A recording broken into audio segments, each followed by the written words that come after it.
नमस्कार दोस्तों, स्वागत है आप सभी साथियों का स्मार्ट स्टडी के यूट्यूब चैनल पर।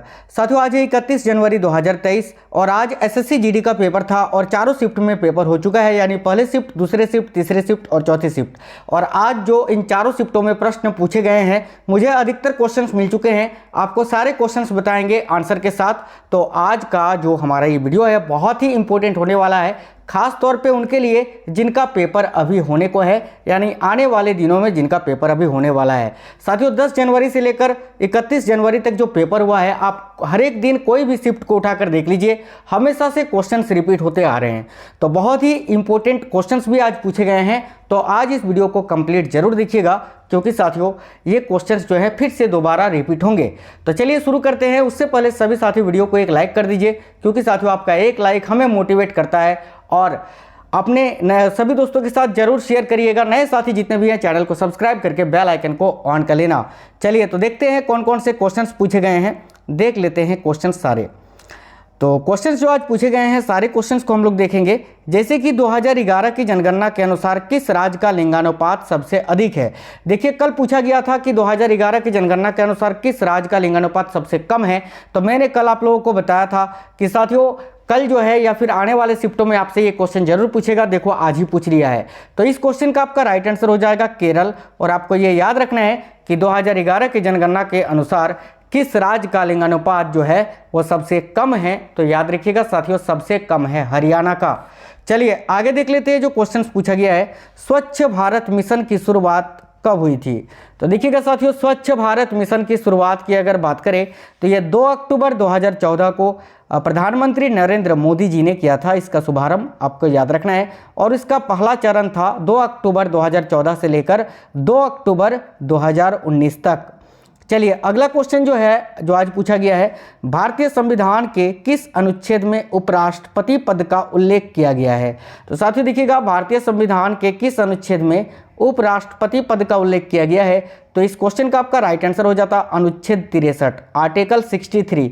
साथियों यहाँ आपको ये याद रखना है कि अनुच्छेद 63 टू 73, यानी देखिए आर्टिकल 63 टू 73, ये जो है उपराष्ट्रपति से ही संबंधित हैं। ये आपको याद रखना है। जिस तरह अनुच्छेद 52 से 61 भारत के राष्ट्रपति से संबंधित है, उसी तरह अनुच्छेद 63 से 73 जो है ये उपराष्ट्रपति से संबंधित है। अगला क्वेश्चन जो आज पूछा गया है, देखिएगा, किस नदी का उल्लेख ऋग्वेद में सिर्फ एक बार किया गया है। तो साथियों इस क्वेश्चन का आपका राइट आंसर हो जाता गंगा नदी, क्योंकि साथियों देखिए गंगा नदी का जो है उल्लेख ऋग्वेद में केवल एक बार किया गया है। आगे आपसे ये जरूर पूछा जा सकता है कि ऋग्वेद में उल्लेखित सबसे पवित्र नदी कौन सी है। तो आपका राइट आंसर हो जाएगा सरस्वती। और अगर आपसे ये पूछे कि ऋग्वेद में सबसे अधिक बार उल्लेखित नदी कौन सी है, तो आपका राइट आंसर हो जाएगा सिंधु नदी, याद रखना। अगला क्वेश्चन जो पूछा गया है आज कि देखिएगा, बिहार विधानसभा उपचुनाव 2022 में बोचहा क्षेत्र से किसने जीत दर्ज की थी। तो राइट आंसर हो जाएगा अमर कुमार पासवान, जो कि राष्ट्रीय जनता दल से हैं। साथियों बताइए, मैंने ये वीडियो आपको इस टॉपिक का वीडियो प्रोवाइड कराया है कि नहीं। ये नया टॉपिक है, बहुत ही कम मिलेगा आपको यूट्यूब पे कि 2022 में जो उपचुनाव हुए हैं, हाँ सभी जगह पर उनका एक सेपरेट वीडियो और मैंने आपको प्रोवाइड करा दिया था। चैनल के अंदर आपको मिल जाएंगे। अगर अभी तक आप लोगों ने नहीं देखा है तो जाकर देख लेना, क्योंकि इस टॉपिक से क्वेश्चंस हमेशा पूछे जा रहे हैं। भले एक आध शिफ्ट में नहीं पूछा गया हो, लेकिन हमेशा से पूछे गए हैं और आपसे भी पूछा जा सकता है। तो उस वीडियो का आप लोग देख लेना। 10 से 15 मिनट का वीडियो है। सारा 2022 में जितने भी उपचुनाव हुए थे, मैंने सारा वो करा दिया है उसी वीडियो में, देख लेना सभी, ठीक है। चलिए, अमर कुमार पासवान आपका राइट आंसर हो जाता। जिसने उस वीडियो को देखा था बिल्कुल आराम से आज इस क्वेश्चन को करेक्ट करके आए हैं। देखिए अगला क्वेश्चन जो पूछा गया है, द्रोणाचार्य पुरस्कार की शुरुआत कब से हुई थी।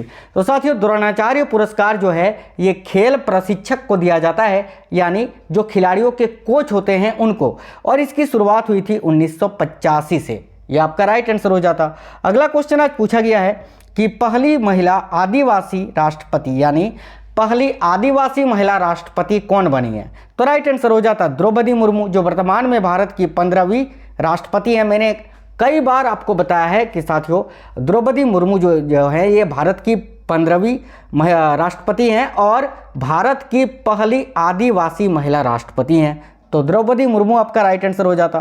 फूल का पर्यायवाची शब्द क्या होता है? तो देखिए फूल का पर्यायवाची शब्द क्या होता है, ये तो मुझे ऑप्शन तो नहीं मिल पाए, इसीलिए मैंने फूल के जो पर्यायवाची शब्द होते हैं वो सारा मैंने यहाँ लिख दिया है। देखिएगा जैसे कि होता है विकसिता व्यवस्था, ठीक है, इसके अलावा होता है डेफोडिल, इसके अलावा होता है बाग, उद्यान, गुलशन, पुष्प, सारंग, कुसुम, सुमन, गुल, उत्तमांश, इसके अलावा होता है लतांत, सुमन, प्रसून, पुष्प, गुल, कुसुम, मंजरी।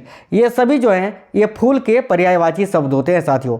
इसके अलावा पूछा गया था महावीर का पर्यायवाची शब्द क्या होता है? तो देखिए महावीर का पर्यायवाची शब्द होता है केसरी, सिंह, शेर, व्याघ्र, पंचमुख, मृगेंद्र, केहरी, केसी, ललित, हरि, मृगपति, बनराज, शार्दुल, नाहर, सारंग, मृगराज। इनमें से जो आपका ऑप्शन में था वो आपका राइट आंसर हो जाता। अगला क्वेश्चन पूछा गया था शिवराय पहाड़ियाँ किस भाग में स्थित है? तो साथियों शिवराय पहाड़ियाँ ये तमिलनाडु राज्य में स्थित है और ये पूर्वी भाग में स्थित है। नेक्स्ट क्वेश्चन जो आज पूछा गया था अवसरव तरंग की आवृत्ति क्या होती है? तो साथियों देखिए अवसरव तरंग जो होता है जिसको हम इंसान सुन नहीं सकते हैं, इसको कुत्ते बिल्ली वगैरह सुन सकते हैं, ठीक है। तो अवसरव तरंग जो होती है इसकी आवृत्ति होती है 20 हर्ट्ज से कम। 3 प्रकार की तरंग होती हैं, एक होती है आपके श्रव तरंग जिसको हम इंसान सुन सकते हैं और उसकी आवृत्ति होती है 20 हर्ट्ज से 20,000 हर्ट्ज के बीच में। एक होता है पराश्रव तरंग जिसका प्रयोग चमगादड़, डॉल्फिन वगैरह करते हैं, इसकी आवृत्ति होती है 20,000 हर्ट्ज से अधिक, ठीक है। तो ये सब भी आप लोग याद रखना, ये आपके आने वाले शिफ्टों में पूछा जाएगा।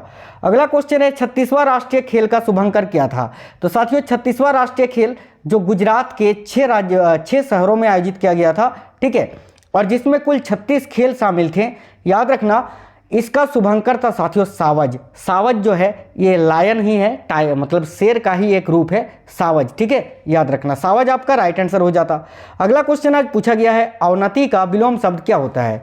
तो साथियों देखिए अवनति का विलोम शब्द होता है उन्नति, ये आपका राइट आंसर हो जाता। नेक्स्ट क्वेश्चन जो आज पूछा गया है 73वें संविधान संशोधन के तहत किस स्तरीय की बात कही गई थी? तो साथियों देखिए 73वें संविधान संशोधन के तहत जो है त्रिस्तरीय बात कही गई थी। याद रखना 11वीं अनुसूची को जोड़ा गया था जिसमें पंचायती राज के बारे में बताया गया है। अगला क्वेश्चन जो पूछा गया था आज कि भारत की प्रथम महिला राज्यपाल कौन थी? तो देखिए भारत की प्रथम महिला राज्यपाल, ये क्वेश्चन 4 बार रिपीट हो चुका है अभी तक और साथियों सभी को पता है कि सरोजिनी नायडू थी। और यहीं अगर आपसे पूछे कि भारत की प्रथम महिला मुख्यमंत्री कौन थी तो आपका राइट आंसर हो जाता सुचेता कृपलानी, दोनों ही उत्तर प्रदेश राज्य की बनी थी। अगला क्वेश्चन जो पूछा गया था सन 1919 में कौन सी घटना घटी थी? तो देखिएगा साथियों सन 1919 में कौन सी घटना घटी थी? तो आपका राइट आंसर हो जाता ऑप्शन के अकॉर्डिंग जलियांवाला बाग हत्याकांड, अगर आपका ऑप्शन में था तो वो राइट आंसर हो जाता। इसके अलावा रॉलेट एक्ट भी भारत आया था 1919 को ही, तो ज़्यादा चांसेस यही है, मुझे ये लगता है कि जलियांवाला बाग हत्याकांड आपके ऑप्शन में था तो ये आपका राइट आंसर हो जाता। अगला क्वेश्चन पूछा गया था पहली बार पंचवर्षीय योजना किस देश में शुरू हुई थी? तो देखिएगा साथियों पहली बार पंचवर्षीय योजना जो है ये रूस देश में शुरू हुई थी, ये आपका राइट आंसर हो जाता। नेक्स्ट क्वेश्चन जो आज पूछा गया है इनमें से कौन सा महाराष्ट्र का लोक नृत्य नहीं है? तो देखिएगा साथियों महाराष्ट्र के प्रमुख लोक नृत्य होते हैं कोली नृत्य, लावनी नृत्य, पौदास, इसके अलावा लोक नृत्य भी एक है, नाम ही है उसका लोक नृत्य। एक है साथियों तमाशा, लेकिन ऑप्शन में आपका राउफ था। तो साथियों राउफ आपका नहीं होता क्योंकि राउफ जो है ये जम्मू कश्मीर का लोक नृत्य है, ठीक है। अगला क्वेश्चन जो है पूछा गया था साथियों देखिएगा अरुणाचल प्रदेश के नए हवाई अड्डे का क्या नाम है? तो साथियों देखिएगा अरुणाचल प्रदेश का जो नया हवाई अड्डा है उसका नाम क्या है? तो आपका राइट आंसर हो जाता डोनी पोलो हवाई अड्डा, ठीक है। डोनी पोलो आपके ऑप्शन में था कि नहीं ये आप हमें कमेंट बॉक्स में कमेंट करके जरूर बताइएगा। अगला क्वेश्चन एक पूछा गया था यूक्रेन का राजधानी कहाँ स्थित है? ये सीधे सीधे आपसे नहीं पूछा गया था, कुछ ऐसा क्वेश्चन था कि अगर भारत की राजधानी नई दिल्ली है तो यूक्रेन की राजधानी कहाँ होगा, रीजनिंग टाइप का ये क्वेश्चन था। तो आपका राइट आंसर हो जाता कीव, क्योंकि यूक्रेन की राजधानी कीव है, ठीक है। नेक्स्ट क्वेश्चन जो पूछा गया था स्टंपिंग शब्द किस खेल से संबंधित है? तो साथियों देखिए स्टंपिंग शब्द जो है ये क्रिकेट से संबंधित है, क्रिकेट आपका यहाँ इस क्वेश्चन का राइट आंसर हो जाता। चलिए नेक्स्ट क्वेश्चन जो आज पूछा गया देख लेते हैं स्वराज पार्टी की स्थापना किसने की थी? तो सिंपल सा क्वेश्चन है स्वराज पार्टी की स्थापना मोतीलाल नेहरू और चित्तरंजन दास ने की थी। कब की थी? तो साथियों आपका यहाँ राइट आंसर हो जाता 1 जनवरी 1923 को। नेक्स्ट क्वेश्चन जो आज पूछा गया था, द्रौपदी मुर्मू राष्ट्रपति बनने से पहले किस राज्य की राज्यपाल रह चुकी थी? तो आपका राइट आंसर हो जाता साथियों झारखंड, क्योंकि द्रौपदी मुर्मू जो है झारखंड राज्य की 9वीं राज्यपाल थी। ठीक है, तो आपका राइट आंसर हो जाता झारखंड। आज द्रौपदी मुर्मू से 2 क्वेश्चंस पूछे गए हैं। अगला क्वेश्चन जो है 2011 के जनगणना के अनुसार बिहार का कौन सा स्थान है? तो साथियों देखिएगा 2011 की जनगणना के अनुसार बिहार का जनसंख्या के हिसाब से कितनावां स्थान है ये पूछा गया था। तो साथियों आपको बता दें, देखिए पहला तो उत्तर प्रदेश है, दूसरा महाराष्ट्र जनसंख्या के हिसाब से, और तीसरा है बिहार का। तो आपका तीसरा राइट आंसर हो जाता। यहीं अगर आपसे क्षेत्रफल के हिसाब से पूछे तो साथियों आपको याद रखना है क्षेत्रफल के हिसाब से बिहार का स्थान है 13वां। ठीक है, चलिए नेक्स्ट क्वेश्चन जो आज पूछा गया है देख लेते हैं। समुद्रगुप्त ने कितने राजाओं को हराकर दक्षिण पतेश्वर की उपाधि हासिल की थी? तो देखिएगा समुद्रगुप्त ने कितने राजाओं को हराकर दक्षिण पतेश्वर की उपाधि हासिल की थी? तो आपका राइट आंसर हो जाएगा 12 राजाओं को हराकर। नेक्स्ट क्वेश्चन जो आज पूछा गया था साथियों देखिएगा, मेक इन इंडिया की शुरुआत कब हुई थी? तो देखिएगा मेक इन इंडिया की शुरुआत कब हुई थी भारत में? तो 25 सितंबर 2014 को। और किसने शुरुआत की थी? तो प्रधानमंत्री नरेंद्र मोदी जी ने। नेक्स्ट क्वेश्चन जो आज पूछा गया था, भारतीय संविधान का भाग 6 किससे संबंधित है? तो साथियों देखिएगा भारतीय संविधान का जो भाग 6 है वह राज्य की कार्यपालिका शक्ति के विस्तार से संबंधित है। तो ये आपका राइट आंसर हो जाता। साथियों अगर वीडियो आपको पसंद आ रहा है तो लाइक जरूर करते चलिएगा, क्योंकि आपके एक लाइक से हमें मोटिवेशन मिलती है। नए साथी जितने भी हैं आप लोग चैनल को जरूर सब्सक्राइब करके बेल आइकन को ऑन कर लीजिएगा। नेक्स्ट क्वेश्चन जो आज पूछा गया है, मेग्मा इसको पढ़ना आधा ग है, मेग्मा और लावा ठंडा होने पर कौन सी चट्टान बनाती है? तो साथियों देखिए मेग्मा और लावा जब ठंडा होती है तो वो आग्नेय चट्टान का निर्माण करती है। याद रखना आग्नेय चट्टान आपके ऑप्शन में था, ये आपका राइट आंसर हो जाता। अगला क्वेश्चन पूछा गया है कि सर्वोच्च न्यायालय किस अनुच्छेद के तहत अपने निर्णय पर विचार कर सकती है? तो साथियों इस क्वेश्चन का राइट आंसर हो जाता अनुच्छेद 137 के तहत, आर्टिकल 137। अगला क्वेश्चन पूछा गया था, पाप का विलोम शब्द क्या होता है? तो देखिएगा साथियों पाप का विलोम शब्द क्या होता है? पुण्य होता है। पुण्य आपका राइट आंसर हो जाता। नेक्स्ट क्वेश्चन जो आज पूछा गया है, पट्टी पढ़ाना मुहावरे का सही अर्थ क्या होता है? तो साथियों हिंदी व्याकरण से क्वेश्चन है, पट्टी पढ़ाना मुहावरे का सही अर्थ। तो आपका राइट आंसर हो जाता गलत कह कर बहकाना, किसी को पट्टी पढ़ाना यानी गलत बात कहकर किसी को बहका देना। ठीक है, अगला क्वेश्चन पूछा गया था, आस्तीन का साफ होना मुहावरे का सही अर्थ क्या होता है? तो देखिएगा आस्तीन का साफ होना इस मुहावरे का सही अर्थ होता है मित्र के रूप में शत्रु। साथियों आपको बता दें विलोम शब्द, पर्यायवाची शब्द, ये प्रमुख मुहावरे, ये सब जो मैंने वीडियो आपको प्रोवाइड कराए हैं सारे क्वेश्चंस वही से आ रहे हैं। तो अगर आप लोगों ने नहीं देखा है तो देख लीजिए चैनल के अंदर। अभी तक जितने टॉपिक में क्वेश्चंस पूछ चुका है ना मैंने सारा करा दिया है। 1 से 31 जनवरी तक, माफ करना 10 से 31 जनवरी तक जिन शिफ्टों में क्वेश्चन पूछ चुका है एसएससी जीडी में, मैंने वो सारा टॉपिक आपको करा दिया है। अगर आप लोगों ने नहीं पढ़ा है तो जाकर देख लीजिए। अगला क्वेश्चन जो आज पूछा गया है, आपसे रिक्त स्थान पूछा था, छठी का डैश याद दिलाना इस मुहावरे में रिक्त स्थान की पूर्ति करे। तो कैसा मुहावरा होता है? छठी का दूध याद दिलाना, तो इस खाली स्थान पर आपका दूध आता। सिंपल सा क्वेश्चन था। अगला क्वेश्चन पूछा गया था, जल का पर्यायवाची शब्द क्या होता है? तो देखिए जल का पर्यायवाची शब्द ये सब होते हैं, इनमें से जो आपके ऑप्शन में थे वो आपका राइट आंसर हो जाता। जैसे कि वारी, पानी, नीर, सलील, तोय, उदक, अंबु, जीवन, पय, अमृत, मेघपुष्प, इनमें से जो आपके ऑप्शन में थे वो आपका राइट आंसर हो जाता। अगला क्वेश्चन पूछा गया था, जम्मू कश्मीर के दूसरे उपराज्यपाल कौन थे? देखिए जम्मू कश्मीर के पहले उपराज्यपाल गिरीश चंद्र मुर्मू जो वर्तमान में भारत के नियंत्रक एवं महालेखा परीक्षक हैं, और दूसरे राज्यपाल यानी दूसरे उपराज्यपाल मनोज सिन्हा जो अभी वर्तमान में हैं। तो मनोज सिन्हा आपका राइट आंसर हो जाता। अगला क्वेश्चन पूछा गया था, द्वितीय गोलमेज सम्मेलन कब हुआ था? तो साथियों द्वितीय गोलमेज सम्मेलन हुआ था 7 सितंबर 1931 को, जिसमें महात्मा गांधी जी ने भाग लिया था। और याद रखना पहला जो है 1930 में और तीसरा 1932 में हुआ था। और तीनों गोलमेज सम्मेलन का आयोजन कहाँ पे हुआ था? तो साथियों लंदन में, याद रखना। अगला क्वेश्चन पूछा गया था, दूध और क्रीम किसके उदाहरण है? तो देखिए दूध और क्रीम जो है ये पायस के उदाहरण है। इंग्लिश में इसको बोलते हैं इमल्सन, याद रखना इमल्सन। ठीक है, नेक्स्ट क्वेश्चन है, हरित क्रांति की शुरुआत भारत में कब हुई थी? तो देखिए हरित क्रांति की शुरुआत भारत में हुई थी 1966-67 में। किसने की थी? तो डॉक्टर एम एस स्वामीनाथन जी ने। ठीक है। नेक्स्ट क्वेश्चन जो पूछा गया था, हरित क्रांति से 2 क्वेश्चन आज पूछे गए थे, जैसे कि हरित क्रांति की शुरुआत किस उद्देश्य से की गई थी। तो इस क्वेश्चन का आपका राइट आंसर हो जाता भारत के कृषि उत्पादन में वृद्धि करके भारत को खाद्यान्न के क्षेत्र में आत्मनिर्भर बनाना। ठीक है। अगला क्वेश्चन जो पूछा गया था, छठ पूजा किस भगवान से संबंधित है। तो साथियों छठ पूजा जो है ये सूर्य देवता से संबंधित है और छठ पूजा बिहार राज्य का प्रमुख त्योहार है। अगला क्वेश्चन आज पूछा गया था, इनमें से कौन सा नृत्य पंजाब का नहीं है। तो देखिएगा साथियों, आपके ओड ऑप्शन में से एक लावनी था जो कि महाराष्ट्र का है, तो ये यही आपका राइट आंसर हो जाता कि लावनी जो है ये पंजाब का नहीं बल्कि महाराष्ट्र का है, तो ये आपका राइट आंसर हो जाता। लेकिन देखिएगा पंजाब के कौन कौन से लोक नृत्य होते हैं मैंने यहाँ पर लिख दिया है, जैसे कि भांगड़ा, गिद्दा, झूमर, लुड्डी, दंकरा, जूली, सम्मी। ठीक है, ये सब जो है पंजाब के मुख्य लोक नृत्य होते हैं। अगला क्वेश्चन पूछा गया था, इलाहाबाद स्तंभ शिलालेख को किसने बनवाया था। तो साथियों राइट आंसर हो जाता अशोक ने। नेक्स्ट क्वेश्चन जो आज पूछा गया था, किस संविधान संशोधन के तहत SC/ST का आरक्षण 10 वर्ष तक के लिए बढ़ा दिया गया है। तो राइट आंसर हो जाता 104वें संविधान संशोधन के तहत।